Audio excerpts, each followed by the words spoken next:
Lighting is the most important part of a render, so here is how to achieve perfect lighting on your product animations. First, we need to understand what we have to work with inside of Blender. There are 4 different lights that come built in inside of Blender, and using these we can create whatever mood and lighting style we want to fill out our scene. The first is the point light. You can think of this as a light bulb or lantern that casts light in all directions. Second, we have the sunlight, which is very self-explanatory. It essentially just acts as a sun in the scene. I personally don't use it that much and prefer to use something like an HDRI or the sky texture over the sunlight. The third light is the spotlight, and we're already probably familiar with these.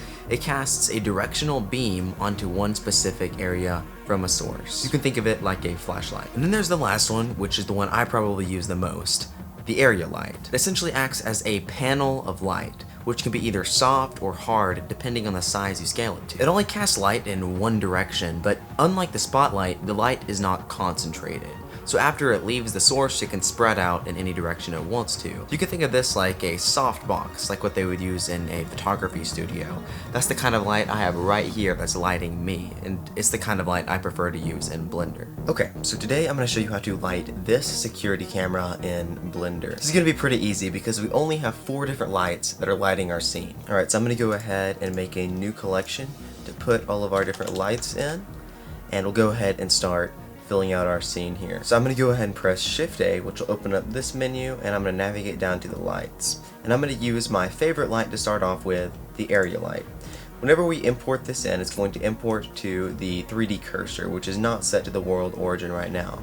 So I'm just going to move this light over here and set up a fill light to fill out our camera. Something that makes working with lighting a lot easier inside of Blender is using what's called a split screen. So I'm just going to drag from the corner here, and then I can go into the camera's view with this screen, turn off overlays, and go into rendered view. So I see what I'm going to see whenever I render my shot. But then I still have my workspace open over here to go ahead and start setting up my shot. So to start out with, I'm using a very large light to create this key on our camera. What that's doing is it's going to create more soft shadows like you can see here, whereas if I scale the light down, it creates a much harder light. It does not really show off our lens that well, and it's just not quite as flattering. So I'm going to go ahead and duplicate this light and bring it around to the back. And we're going to create our rim light. One thing that's really handy whenever you're trying to light different objects is using what is called a track to modifier. So if I go down to the Object Constraints tab, add Object Constraint, and then go down to Track to.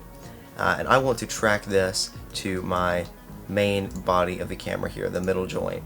So when I click that, no matter where I move this light now, it's going to track to that joint, which is super handy whenever you're getting your area lights set up. So now our lighting is starting to shape up. It looks pretty good. But I'm going to go ahead and add in a fill light, because you can see over in this area it looks really dark, which is not showing off the model the best it can. So I'm just going to duplicate our light that's already tracked, bring it around, make it a little bit larger, which makes it more soft, and then I'm going to lower the intensity down to something low like maybe 250 right here. I'm going to actually bring it a little bit farther away as well. Now this kind of security camera that I modeled here is going to be mounted on the ceiling. So to give the most realistic lighting, we need to have some lights coming from below like it would in real life. So let's go ahead and add that light in. What I'm going to do here is I'm going to just go ahead and create a brand new light and bring it down below, flip it on the x-axis, and then bring it over here. So what that does is it essentially creates a more realistic look, because you are going to see more spill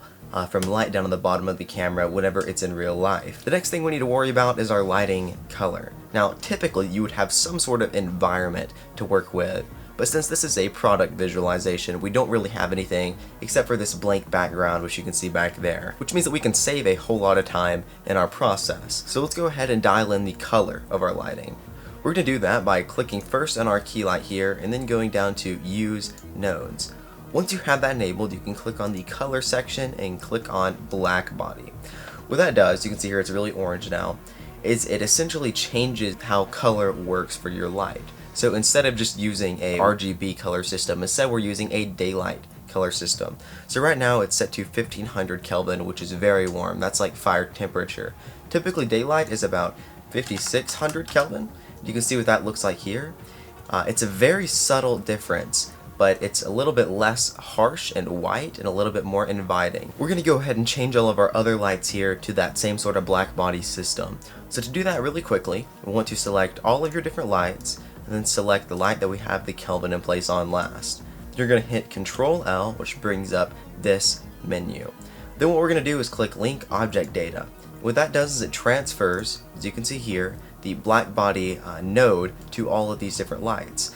And if we want to, we can change the intensity or temperature of the light. I could change it up to 10,000 to be something really cool, and that's going to affect all of the different lights here. But I like 5600 Kelvin because it yields the most natural results. So there are obviously all kinds of different lighting techniques that you use for other different scenarios. This particular one here is product visualization, and this is the technique I found to work best for this scenario. If you learned something, then you should leave a like, and if you want to see other videos, you should subscribe. But anyways, I appreciate you watching. This video is pretty cool, but you know what else is pretty cool? This video. You should watch it.